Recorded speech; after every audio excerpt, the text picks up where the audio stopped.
to respond to overseas disasters quickly and efficiently. These charities include the British Red Cross, CARE, Oxfam, Save the Children and World Vision. Their teams are working on the ground in Ukraine and neighbouring countries to bring vital aid to those who need it most. If you can spare it, your gift to the DEC's humanitarian appeal will go a really long way. £10 provides essential hygiene supplies for a person for a month. £50 provides blankets for 4 families. £100 provides emergency food for 2 families per month. It's easy to give. You can donate online at dec.org.uk or call the 24-hour donation line on 0370 60 60 900. If you prefer to send a cheque, please post it to the Ukraine Humanitarian Appeal, PO Box 999, London, EC 3A 3AA. To give £10 on your mobile, simply text the word crisis to 70150. Standard network charges apply for calls and you must be 16 or over. Texts are charged at the standard network rate and your £10 donation will be added to your bill. 100% of your donation goes directly to the DEC to save lives and deliver critical support where it's needed.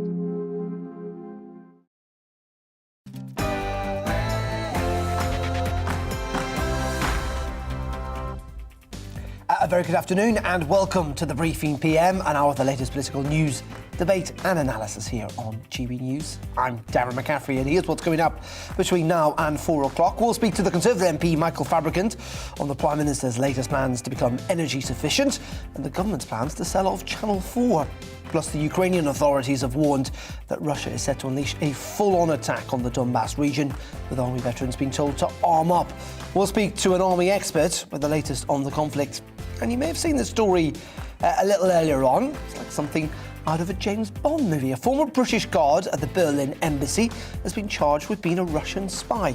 One of the latest from our Home Affairs editor, Mark White. And as always, do get in touch with your views on the big stories today. What is your opinion? GBviews at gbnews.uk, or you can tweet me at GBnews. All that and much more between now and 4. But first, at the top of the hour, here's the news with Rosie Wright.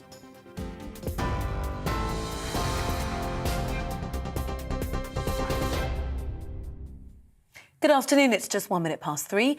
I'm Rosie Wright, here to keep you up to date on GB News. Now, the Prime Minister has defended the government's energy strategy after Labour criticised the plan as too little too late. The government says it wants to reduce the UK's dependence on overseas oil and gas by creating more nuclear, wind, solar and hydrogen power facilities. Under the plan, up to 8 nuclear reactors will be delivered by 2030. Visiting Hinkley Point C, Boris Johnson said the strategy is about making sure the UK is never blackmailed by people like Vladimir Putin again. This is the home of nuclear energy. We first split the atom in the UK. We had the first civilian nuclear power plant. We're bringing nuclear home with one nuclear plant and one nuclear reactor every year for 8 years rather than one a decade. Well, the Labour leader, Sir Keir Starmer, says the measures fail to address the issues people are facing now. This won't help those who only last week saw their energy bills go up by hundreds of pounds. What they want from the government is a response that meets that challenge. This list, this cobbled together list of things that could and should have been done over the last 10 to 12 years isn't enough. And, you know, it leaves, because of political squabbling, it leaves out of account really important initiatives like keeping homes warm, insulating homes, which I've seen for myself, can make a huge difference and reduce bills by up to £400. That's the real action we were looking for today. The UK is banning all imports of Russian energy and it's stepping up its supply of weapons to Ukraine. Well, the Foreign Secretary Liz Truss revealed the new measures at a NATO gathering of foreign ministers in Brussels today.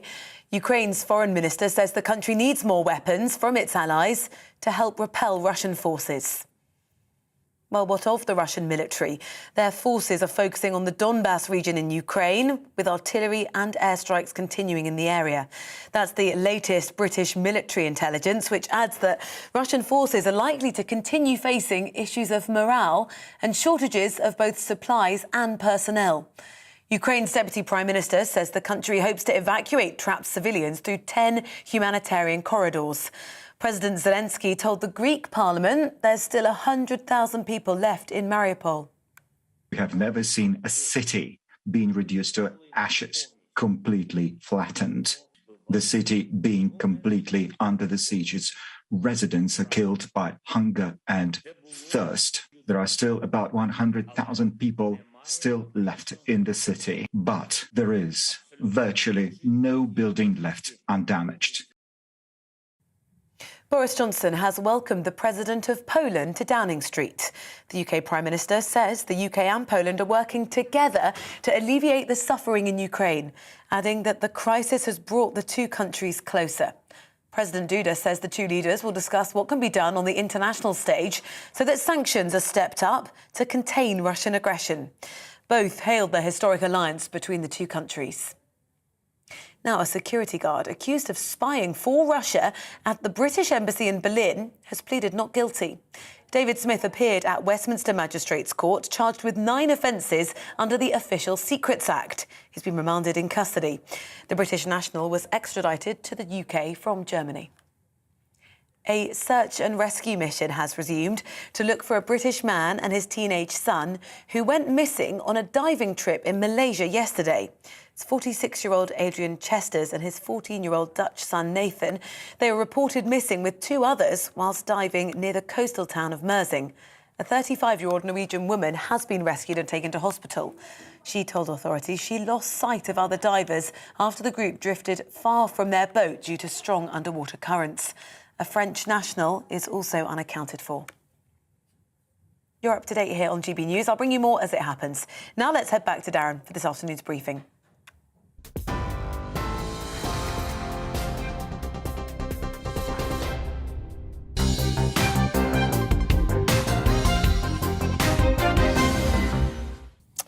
Thank you very much indeed, Rosie. Very good afternoon to you at home. We're on TV, online and on your radio on this Thursday afternoon.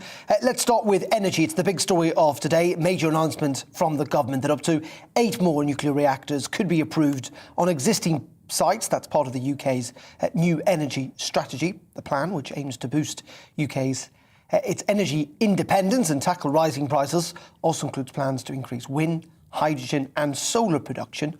But experts have called for a bigger focus on energy efficiency and improving home insulation. Consumers, of course, like you and I and everyone else, are facing soaring energy bills after the Russian invasion of Ukraine pushed up gas prices even higher, which will be driven up by inflation. And under the government's new plans, up to 95% of the UK's electricity could come from low-carbon sources by the end of this decade. Well, earlier today, the Prime Minister was speaking at Hinkley Point. That's the new nuclear power station that's due to open around 2025. Let's have a look at what Boris Johnson had to say. Already doing a huge amount to help people with the immediate cost of living, and of course we're going to do more. But this is about tackling some of the mistakes of the past and making sure that we are set well for the future. We're no longer subject to, we're never again subject to the vagaries of the global oil or gas price. We can't be subject to blackmail, as it were, from people such as Vladimir Putin. We have energy security here in the UK. So it's a massive strategy for delivering 50 gigawatts, that's almost half the total electricity capacity of this country, from offshore wind by 2030, totally reviving the nuclear industry, which I'm afraid has been more or less moribund in this country. This is the home of nuclear energy. We first split the atom in the UK. We had the first civilian nuclear power plant. We're bringing nuclear home with one nuclear plant and one nuclear reactor every year for 8 years rather than one a decade. What we're also doing is making sure that we take a sensible, pragmatic view about hydrocarbons. We have domestic hydrocarbons. For the interim, we've got to make sure that we, for the interim period as we transition to net zero, we've got to make sure that we use them sensibly as well and license stuff in the North Sea rather than importing higher carbon fossil fuels from abroad, from Russia amongst other places. But be in no doubt, this is a massively green strategy as well. By 2030, 95% of our electricity will be from low carbon sources. And talk about offshore wind. What we're doing on offshore wind will mean we'll be able to power more than all the homes in this country just by offshore wind. What's the reason? We already have very considerable quantities of onshore wind, of windmills across the country. As you know, they are controversial with people. People feel that they affect the beauty of the countryside. I understand that. It's mistaken. The survey suggested actually they could be rather popular with voters. And so that's a very good point. And so what we are saying is, look, there's a very high bar that you have to clear to get more onshore wind. I mean, we're already going to do about 30 gigawatts of onshore wind, by the way, so it's not a small quantity. But if you want more, then there's a high bar you have to clear. And one way that people could look at it is that if they're going to have more onshore wind turbines, then there has to be a reward in terms of price reductions for those who are going to be affected.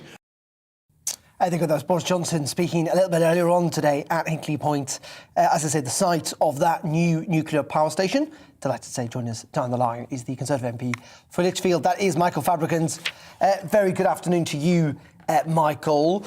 Just first of all, on what you heard today from the Prime Minister and others about this new energy strategy, are you a happy chap? Yes, I'm certainly happier. I mean, we don't want to be in the situation that France, and in particular Germany, finds itself in, having to import expensive oil and gas from Russia and just supporting. In fact, I saw a statistic a little earlier on that the European Union is actually funding 4 times as much to Russia with their oil and gas than they're actually giving at the moment to help Ukraine. And that's a sad indictment indeed. Are you disappointed, though, that there's no reference to fracking? Well, and 9 days ago about fracking, and Kwasi Kwarteng, who is the minister who's announced this policy today on energy generation, was saying that he's going to ask the British Geological Survey to do a thorough investigation into some of these points made about fracking. And what are the points that are anti-fracking? That it could pollute, that it could damage the water structure underneath the soil, in other words, damage our water supplies, and that it creates earthquakes. Well, it doesn't seem to have done so in the United States over the last few years. Nevertheless, the Geographical Survey, which is independent of government, is going to do work in that to see whether or not fracking is a possibility in the UK. But let's be clear, just as with the production of nuclear power stations, it's going to take quite a few years for shale gas and shale oil to be extracted if we start a fracking program.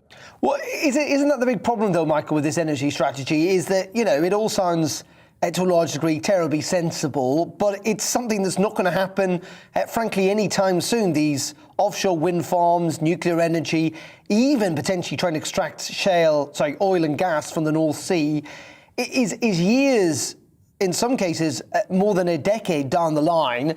And frankly, our dependence needs to be sorted out now. People's bills are going up right now. Well, it takes about 5 to 6 years to build a nuclear power station, and sometimes it takes as long as 10 years, as you say.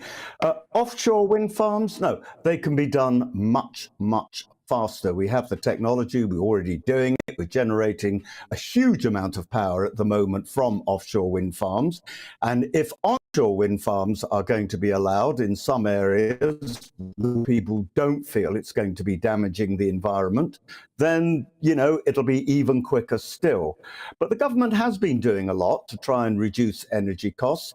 And as Boris Johnson rather darkly hinted in your news bulletin, probably more is to come. So that'll be pressure on Rishi Sunak. Let's move on, if we can, to some of the big issues this week. Privatisation of Channel 4. Many of your colleagues not in favour of the proposed plan. Are you? Yes, I am, providing there are safeguards. So Channel 4 has a license with Ofcom, and that license a number of points, some criteria that it must meet. That includes the percentage of content of British programming. It includes also how much public service broadcasting there should be, how news there should be, and so on and so forth. Now, I would oppose the sale of Channel 4 if we were saying, well, it can be used for anything. Just rebroadcast Fox News or rebroadcast CBS in America or something. But that isn't going to be the case. So anybody who takes over Channel 4 is going to have to meet the same public service broadcasting requirements as, in fact, it has to do at the moment. Yeah, we know that argument, Michael. But government own a television station. Yeah, but I suppose the point is, what harm is it doing? I mean, clearly the people who work with Channel 4, the independent producers, quite like the product. The advertisers like it. Even the opposition, largely within the industry, quite like Channel 4's model. Doesn't cost the taxpayer a penny. It generates its own cash, which it then pumps into British broadcasting. It's worked for 40 years. Why try and sell something off if it works? It doesn't make an awful lot of sense, does it? Well, you know, telephones worked, I suppose, just about when they were operated by the old GPO, General Post Office. You had to get permission from the GPO to have a phone connected.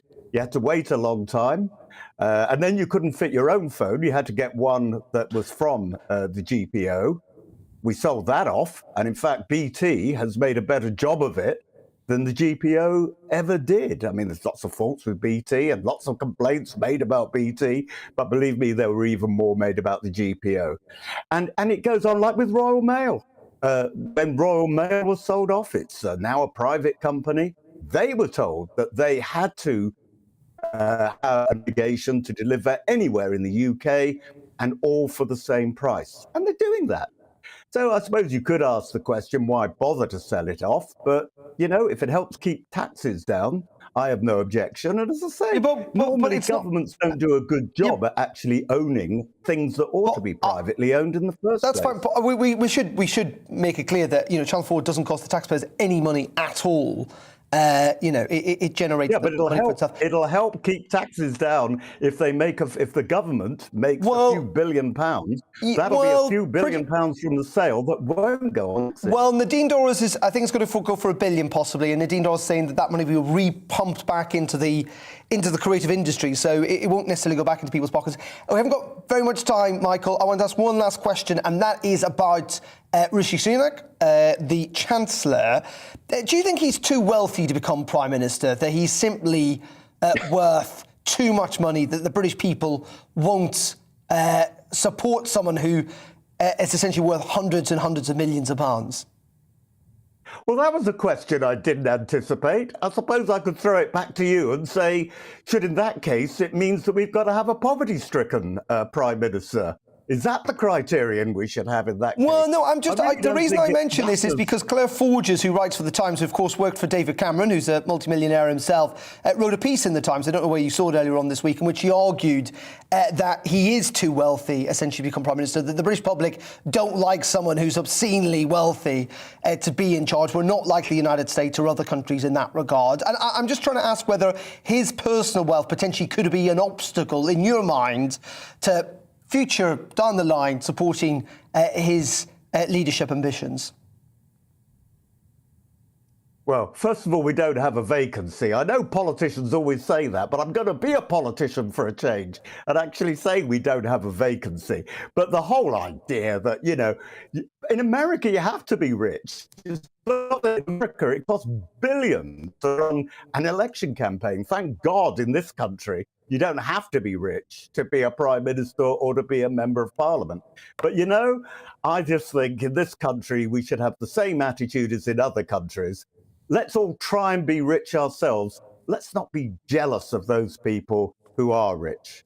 OK, Michael Fabricant, as always, appreciate your time. Thank you very much indeed for joining us. The Consider MP for Lichfield there at GBViews at gbnews.uk. May well have a view on that. Now, turning our attentions to the war in Ukraine, because the Ukrainian military have shared a drone video which appears to show trenches and tank tracks in the Red Forest. That's one of the most radioactive locations on Earth in the Chernobyl exclusion zone. Russian troops seized Chernobyl at the beginning of their invasion of Ukraine on the 24th of February. Last week, Russian forces occupying the site left, and Ukraine's state nuclear company is now back in charge. It comes as the Ukrainian government also last night urged people living in the eastern Donbass region to leave the area while it is safe, ahead of a feared second offensive by Russian forces aimed at seizing the region in its entirety. Well, joining me now from Salisbury to discuss all of this is the former British Army Colonel and chemical weapons expert, Hamish de Bretton-Gordon.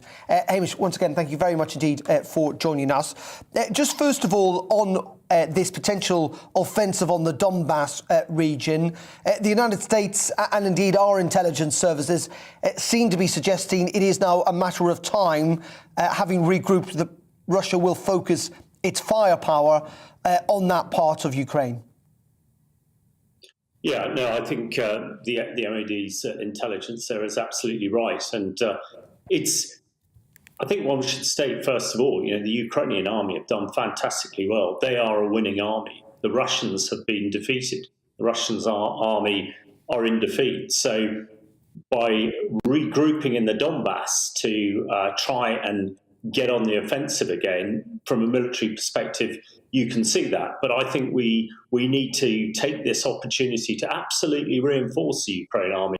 I know that they've been asking for extra munitions and capability, and I think we should be rather more demonstrative in doing that. Although they've asked for tanks, we shouldn't be giving them British tanks, because that would take months for them to train on. But we should certainly be encouraging some of our allies who have old Russian tanks to give them to the Ukrainians. I think we should also start talking about the no-fly zone again. That is Putin's nightmare, to lose control of the skies. And although I don't advocate having British fighters over Ukraine airspace, I think that we can support the Ukrainian military to be able to clear their airspace, and that would give them the advantage again. And even more on the front foot, with a winning army like the Ukraine army, history tells us that winning becomes an addictive thing in the war business, and so does losing.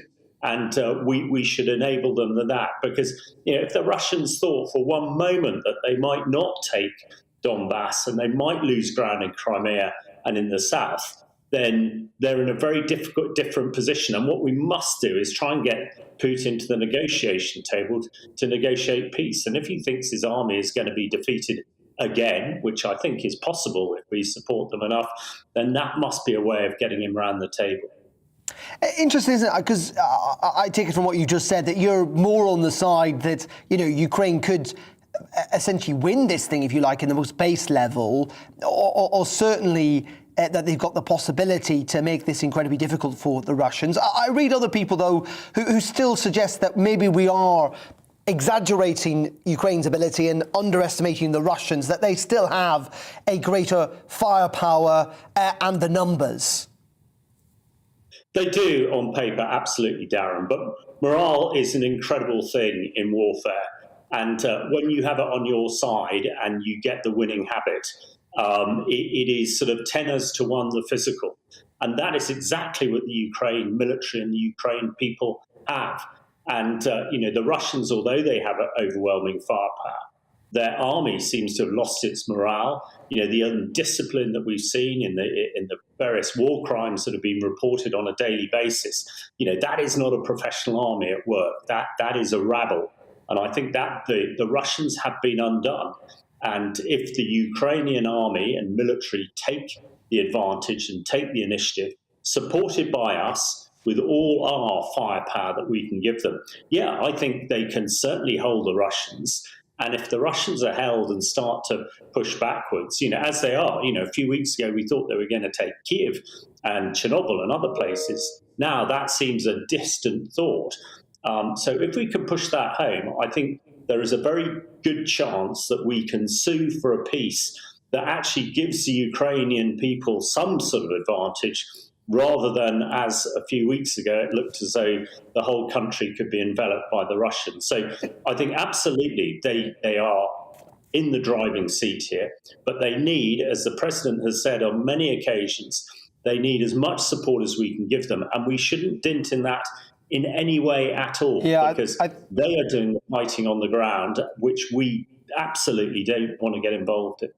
Yeah, I think the Foreign Minister said today, essentially, he had one very simple agenda, and that was it only had 3 items: weapons, weapons, weapons. Just finally, Hamish, before we let you go, the counter-argument to that would be about, taking on Russia even more effectively in terms of weapons and supporting Ukraine is that Russia could just up the ante even further. Are you concerned at all about that? Yes, no, absolutely, Darren. I mean, you make a really good point there, because a defeated Russia could well go for its ultimate weapons, its chemical weapons and its nuclear weapons. And I think what we need to do, there has been some ambiguity, I think, coming out of Washington, London and Brussels about the use of particularly chemical weapons. I think the Ukrainian government are pretty convinced that we'll wade in if he uses chemical weapons. That's not quite how I read what the leaders are saying. And of course, on the nuclear side, they could go in that direction. So I think, it would be really helpful, and I'm sure, Boris Johnson and others are thinking about it, to absolutely restate that any escalation will get the full force of NATO behind it. Because one assumes that Putin wants to survive in some sort of form or other. And at the moment, he is staring defeat in the face. And if he goes to the nuclear button, then he is completely over. And we have to sort of hope that there must be some negotiation, that he gets out of it with some positiveness. But ultimately, we want to see him in the International Criminal Court being tried for these war crimes that seem pretty evident have been done in his name. As always, excellent analysis. Really appreciate your time, Hamish, this afternoon. Thank you very much indeed for joining us, Hamish de Bretton-Gordon there, joining us down the line from Salisbury. OK, you're watching GB News. We'll be back in just a couple of minutes. Stay tuned.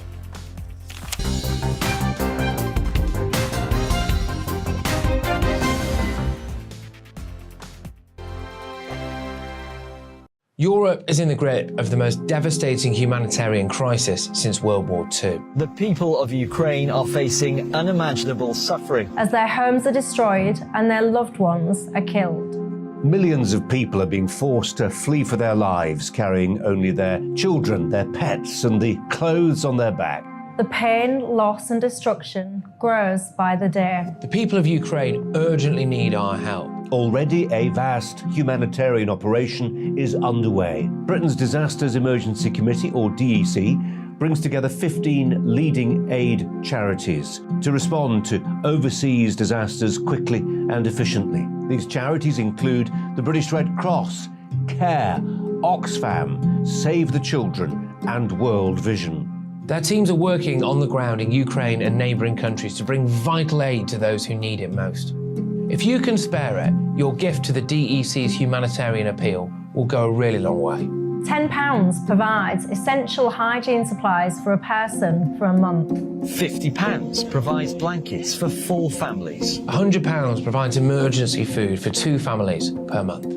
It's easy to give. You can donate online at dec.org.uk or call the 24-hour donation line on 0370 60 60 900. If you prefer to send a cheque, please post it to the Ukraine Humanitarian Appeal, PO Box 999, London, EC 3A 3AA.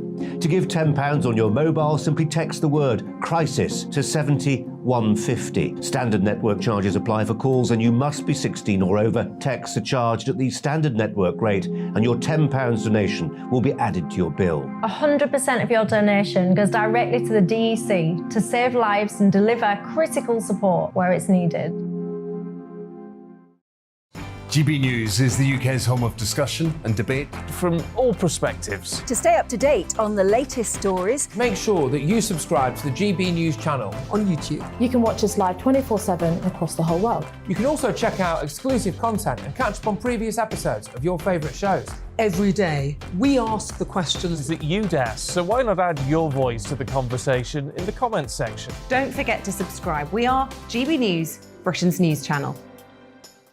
Hello, I'm Michelle Dewberry, and you can join me every weekday 6 till 7 on Jubes and Kerr. Me and my panel will get stuck right into the day's events, and I can tell you, in fact, I can warn you, expect some robust debates, some strong opinions and perspectives from both sides of the fence. It's about you at home as well. I love to read out all of your comments, or at least as many as I can. So join me, Michelle Dewberry, Monday to Friday, 6 till 7 on Jubes and Kerr.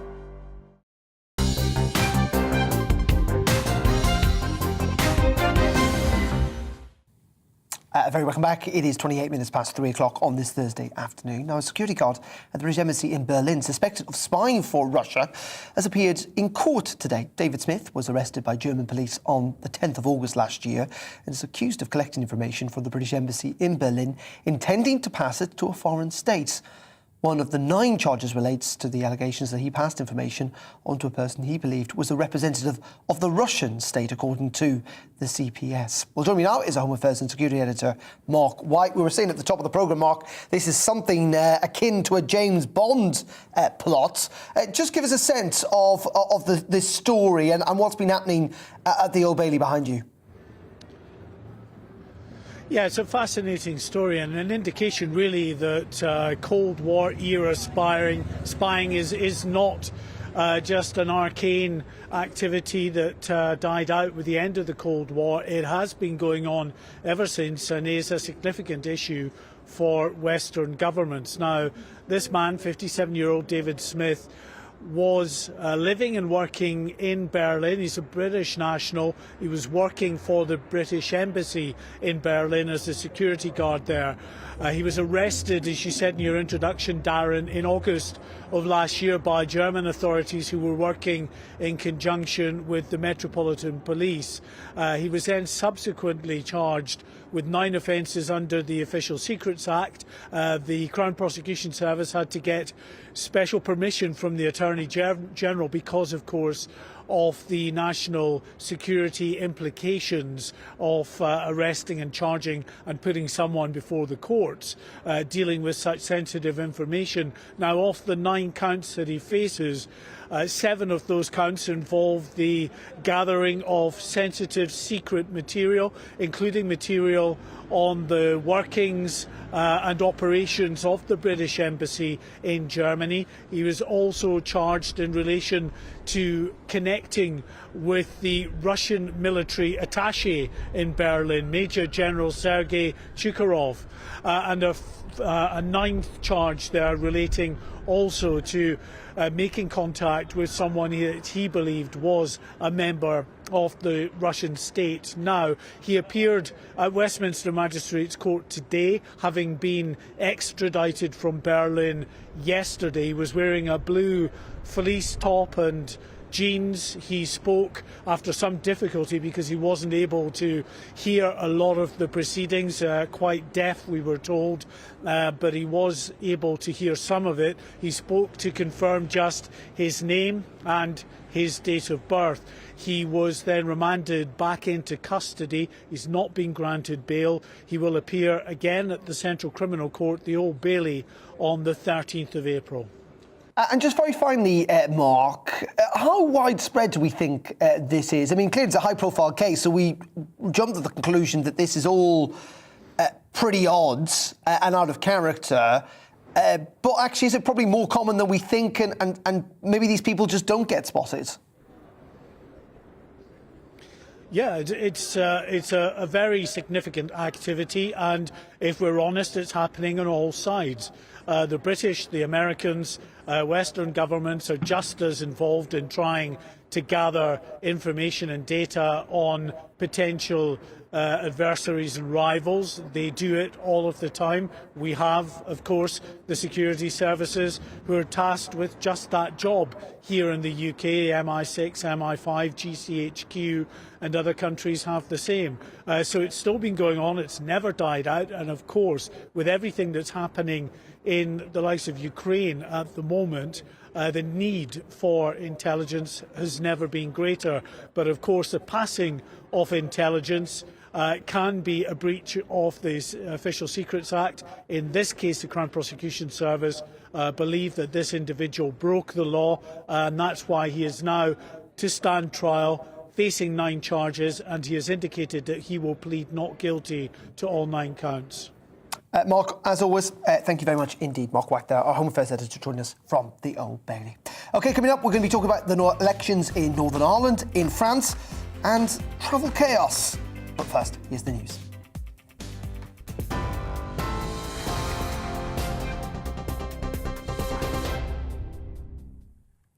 Good afternoon, it's 3:34. I'm Rosie Wright, here to keep you up to date. Breaking news for you now. The UN is preparing on whether to vote on whether Russia should be suspended from the UN Human Rights Council. The Ukrainian ambassador is currently addressing the UN General Assembly. When we get a result, of course, we'll bring it to you live here on GB News. Now, the Prime Minister has defended the government's energy strategy after Labour criticised the plan as too little too late. The government says it wants to reduce the UK's dependence on overseas oil and gas by creating more nuclear, wind, solar and hydrogen power facilities. Under the plan, up to 8 nuclear reactors will be delivered by 2030. The UK is banning all imports of Russian energy and stepping up its supply of weapons to Ukraine. Liz Truss revealed the new measures at a NATO gathering of foreign ministers in Brussels this morning. A security guard accused of spying for Russia at the British Embassy in Berlin has pleaded not guilty. David Smith appeared at Westminster Magistrates Court, charged with 9 offences under the Official Secrets Act. He's been remanded in custody. The British national was extradited to the UK from Germany. You're up to date here on GB News. We'll bring you that developing story as and when we get it. Don't forget, we're on your TV, online and your radio. Shortly, we'll be back to the briefing with Darren.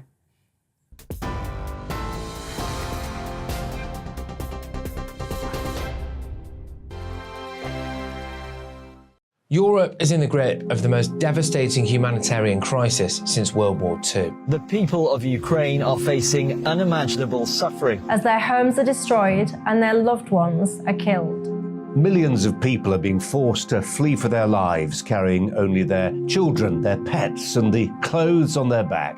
The pain, loss and destruction grows by the day. The people of Ukraine urgently need our help. Already a vast humanitarian operation is underway. Britain's Disasters Emergency Committee, or DEC, brings together 15 leading aid charities to respond to overseas disasters quickly and efficiently. These charities include the British Red Cross, CARE, Oxfam, Save the Children and World Vision. Their teams are working on the ground in Ukraine and neighbouring countries to bring vital aid to those who need it most. If you can spare it, your gift to the DEC's humanitarian appeal will go a really long way. £10 provides essential hygiene supplies for a person for a month. £50 provides blankets for 4 families. £100 provides emergency food for 2 families per month.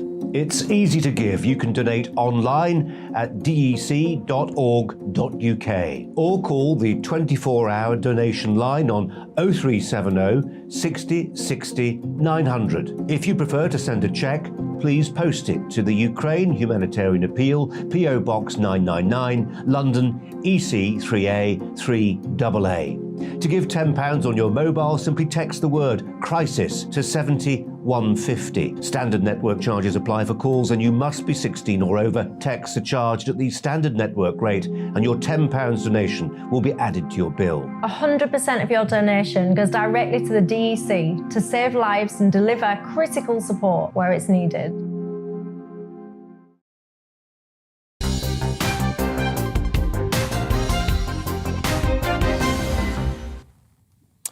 A very welcome back to GB News. It is 23 minutes to 4 o'clock on this Thursday afternoon. We're on TV, online and on your radio. Thank you very much indeed for your company. Do get in touch, by the way, GBViews at gbnews.uk. Lots of people very animated about Rishi Sunak and his wealth. We'll come on to that in a moment. But first, let's go to Northern Ireland, because it is just under a month until voters there head to the polls to elect 90 members of the Northern Irish Assembly. In the latest polling, Sinn Féin have a pretty significant lead over the DUP, the Democratic Unionist Party, meaning they could be on course to secure the most number of seats at Stormont for the first time ever. Well, join me now to discuss all of this is our very own GB News presenter and former First Minister of Northern Ireland, Arlene Foster. Arlene, as always, thank you very much indeed for joining us. Just first of all, I mean, we're a couple of weeks into the campaign, aren't we? How's your assessment of how it's going so far? Because certainly the narrative from over here, looking at it, was that that unionism was pretty divided going into these elections. Well, it's good to be with you, Darren, and to speak with our viewers and listeners. First of all, let me say this is going to be an incredibly tight election. Now, you may have heard that before, Darren, because inevitably in Northern Ireland, elections are always quite tight. But back in 2017, the DUP had 28 seats in the Northern Ireland Assembly, and Sinn Féin achieved 27. So even then, it was incredibly tight. At that time, the DUP got 28.1% of the vote, and Sinn Féin got 27.9% of the vote. And I think what you're seeing now at the moment is a lot of moving around. So in terms of the polls, other parties seem to be coming up the polls, and even Sinn Féin has lost some of their vote percentage as well. But definitely at the moment, most of the polls are saying that Sinn Féin is ahead, varying from about 4 to 2% ahead in the polls. But I would say it's all to play for. It's 4 weeks to go. And of course, nominations close tomorrow. So we'll find out how many candidates will be in the race. And when it comes to the kind of big talking points, clearly there's the notes and bolts of politics that matter in Northern Ireland, such as inflation and the National Health Service and everything else. But they're more than anywhere else. Is it still the protocol that is dominating the political discourse? Yes, I think the protocol, certainly from a unionist point of view, is dominating the discourse. As you know, there are still ongoing protests in relation to the protocol. Tomorrow night, there's quite a large crowd expected in Lurgan in County Armagh for a protocol protest, and we've been covering them here on GB News. So the protocol is very much out front, along with, as you're right to point out, the cost of living crisis, which is keenly felt here as well, because, of course, the protocol adds to that cost of living crisis in terms of costs being added on to goods that are coming across from GB into Northern Ireland, and the NHS and education. Those are the sort of things you would expect anywhere in the UK, but the protocol, of course, is very much to the fore. What if we do end up, Arlene, with Sinn Féin being the largest party? Because, of course, Stormont, or the executive, is suspended, isn't essentially at the moment. I mean, is there a possibility that it doesn't come back, essentially until the protocol is sorted, and we seem a long way away from that as well, that unionists simply will not go back into government? I think what you'll see after these elections, in any event, Darren, will be a period of talks, because even after any election, there was always a period of time before the executive was put into place. Usually it was 7 days. That has been changed now under changes that were made after the New Decade, New Approach agreement from the beginning of 2020.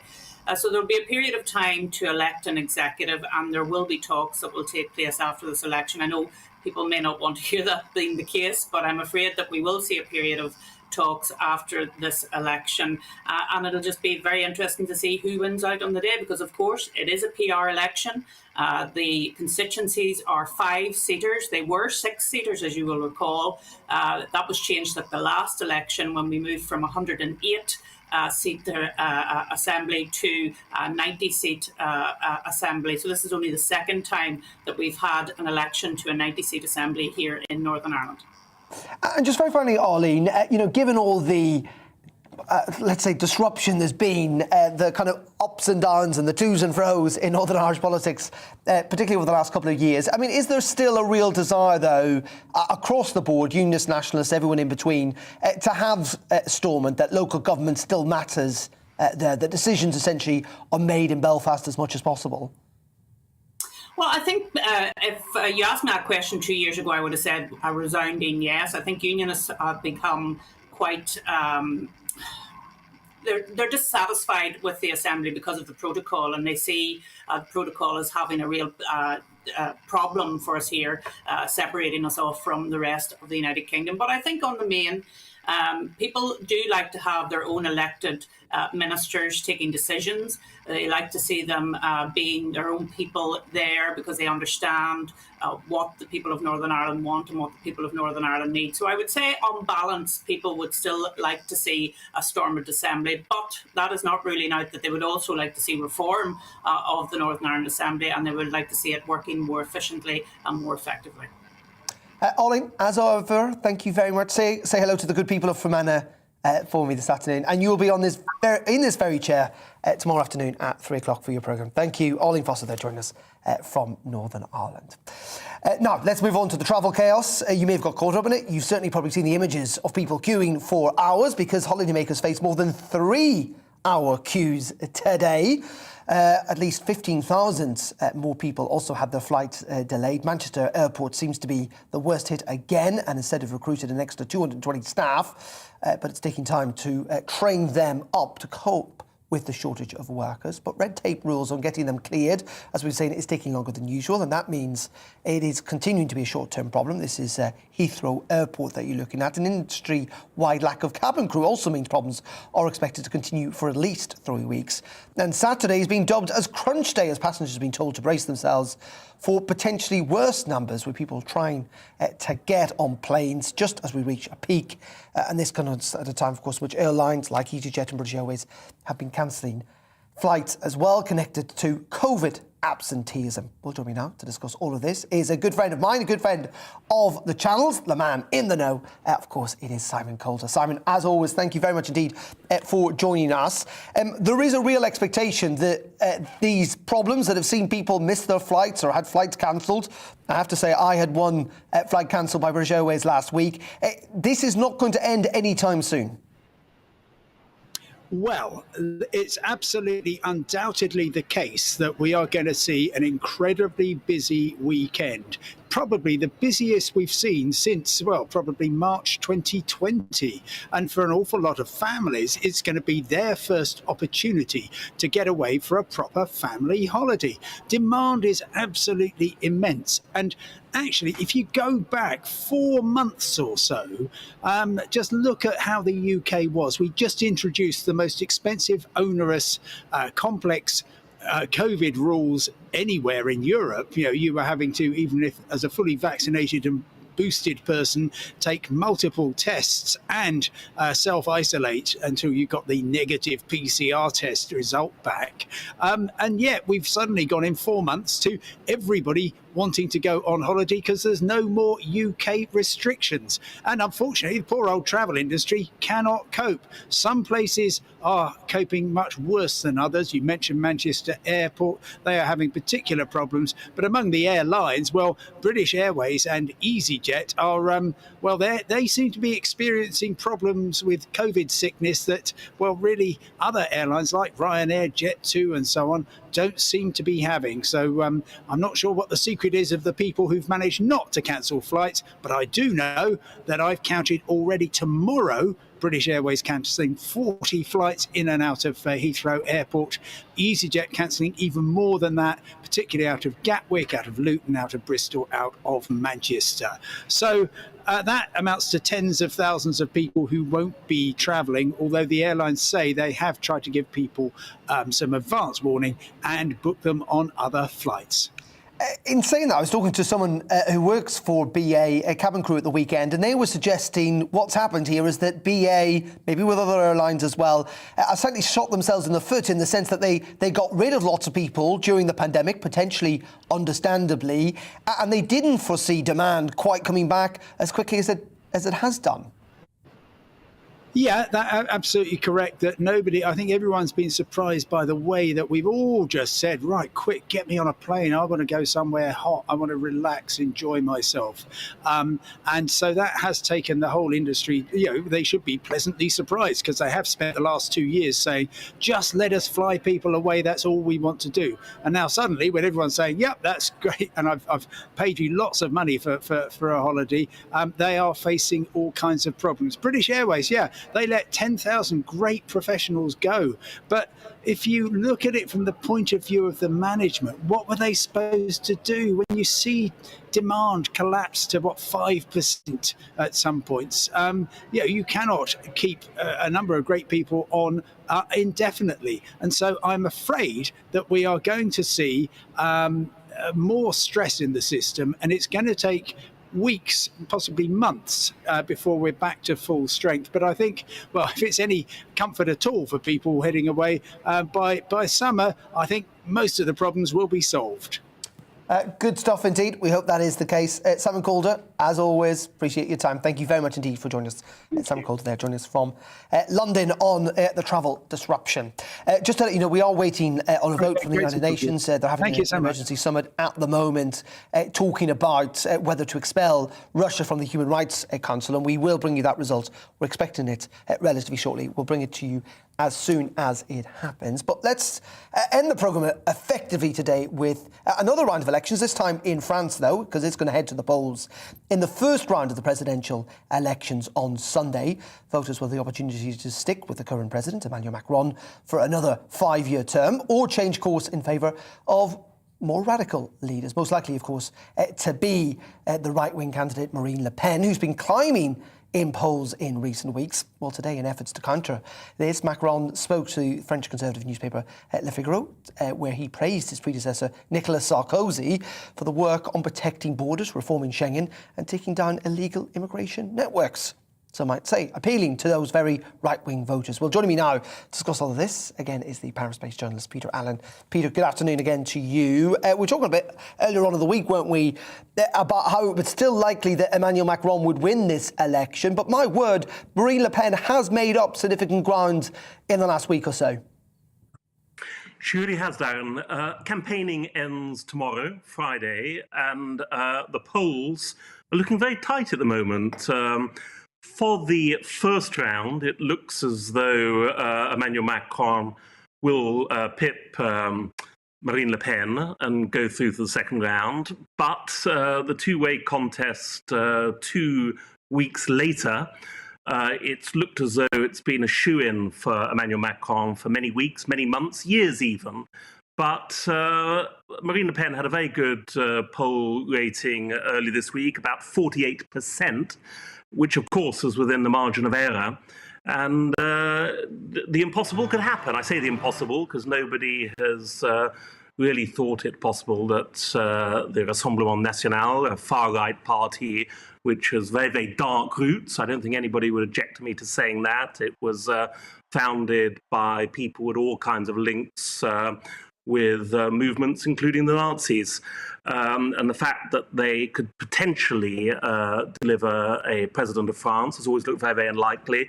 But it could happen. We shall have to see, Darren. Le Pen has done well. Lots of people suggesting that Macron didn't really campaign much in recent weeks. Instead, in many ways, trying to focus on the issue of Ukraine, trying to appear at least presidential that way. Why has she narrowed the gap? Is it also because voters have abandoned Eric Zemmour, who was the other right-wing candidate? I think you've summed it up really there. It's more what Emmanuel Macron has been doing, really. If he has been campaigning, it's been on a very grand scale. He's been doing what presidents of France traditionally do, which is, of course, grandstand. They're elected monarchs. They have easily the most power in the French Republic, and they're amongst the most powerful executives in the world. Potentially, there is an argument for saying that the president of France has the most executive power in the world. But when it comes to election time, they're meant to ease off that sort of grand position at least a little bit and start saying that, look, would you consider me for a second term? He hasn't really been doing that with massive conviction. He's been much more interested in spending much of his day talking to Vladimir Putin, for example, to try and reach some kind of a settlement to what's going on in Ukraine. Again, if you look at the issues that Marine Le Pen has been focusing on, they are the cost of living, simple things like the price of petrol, the price of filling up your supermarket basket every day, every week.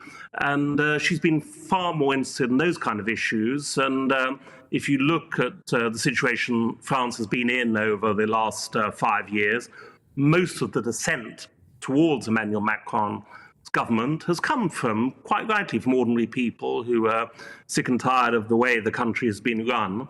And it's these people who Marine Le Pen is appealing to more so than Emmanuel Macron. And that's really why she's been focusing on that. Yeah, but it would be, I think, an historic moment if Emmanuel Macron was to win again, in the sense that I think he would be the first president of the Fifth Republic who also holds on to the government to win re-election. Yes, he'd certainly be the first person in 20 years. The last person to win a second term was Jacques Chirac. Since then, you mentioned Nicolas Sarkozy. He only managed 5 years. Wasn't a great president, really, didn't achieve a great deal during those 5 years. And then we had François Hollande, who was a socialist president, widely criticised, and at the end just disappeared into nothing, really, and brought the Socialist Party down with him. Their polling figures are just almost not worth mentioning now. If I could force you into a corner then, just very finally, Peter, on Sunday we're going to see a battle commence between Le Pen and Macron. Is that your prediction? I think so. There's a very outside chance that Jean-Luc Mélenchon, who's a very, very left-wing candidate, the left in France is traditionally very, very strong, but they're also very, very divided. But if he can unite some votes, he could go through. There's potential. But at the moment, it looks a racing certainty that it will be Emmanuel Macron versus Marine Le Pen for the second round. Well, we will hopefully get you back on Monday to see whether you're right or not, and look ahead to that final round towards the end of the month. Peter, as always, thank you very much indeed. Peter Allen there joining us from Paris. Let's just end on some of your views. Lots of you getting in touch. Mark says the government should have had an energy security policy 10 years ago. Shame on them. Simon says, regarding net zero, will the Prime Minister face reality?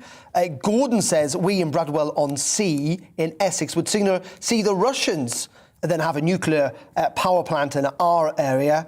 Sharon says, regarding Rishi Sunak's wife's tax, dear Darren, Labour's Tony Blair was wealthy when in power, more so now.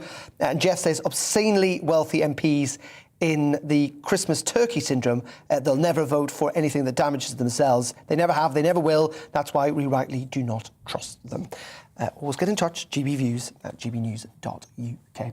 OK, that is it from me for today. As I say, Arlene Foster is in the chair at 3 o'clock, as usual, tomorrow. Tom Holwood back at 9:30. We're expecting the German Chancellor, Olaf Scholz, to visit Boris Johnson tomorrow, so big day for that. Up next, though, it is Colin Brazier, 4 to 6. Stay tuned for that. But first, here's the weather. Hello, I'm Aidan McGivern. For many of us, it feels a bit more like winter once again, with strong winds from the north, but those winds are now easing. Showers clearing for many overnight, and it will be a cold night as this low pulls away. That leaving northerly winds and a cold airflow across much of the UK. And the winds stay brisk during the rest of Thursday before eventually easing inland overnight. And actually, there'll be further showers for a time before they also ease inland overnight. But coastal parts continue to see showers come and go.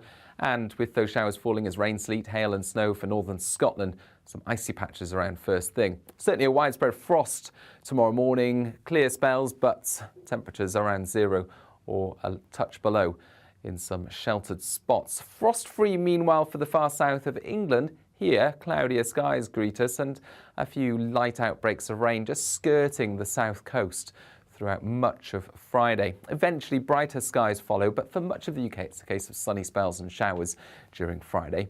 A brisk wind continues, but not as strong as today, and that wind continuing to bring showers in from the north. Now, 12 Celsius in the south, 10, 11 Celsius for northern England, I think 8 or 9 for much of Scotland, so it will feel cold in the wind. And there'll be further showers of a wintry nature coming into parts of Wales, northern England, Northern Ireland and Scotland. Rain and hail at lower levels, snow above around 150 metres. So a frosty start to the weekend, but a bright start once again. And with lighter winds and a bit more sunshine around, Saturday looks like a more cheerful day compared to Thursday and Friday. In fact, showers will be mostly confined to northern Scotland, Northern Ireland, North Wales. Otherwise, plenty of fine and bright weather. And Sunday starts once again with a widespread frost, but for the vast majority, it'll be a dry and bright day.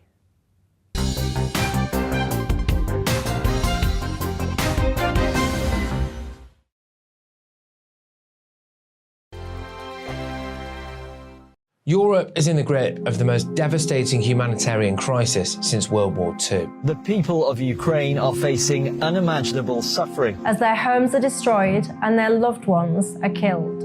Millions of people are being forced to flee for their lives, carrying only their children, their pets, and the clothes on their back. The pain, loss and destruction grows by the day. The people of Ukraine urgently need our help. Already a vast humanitarian operation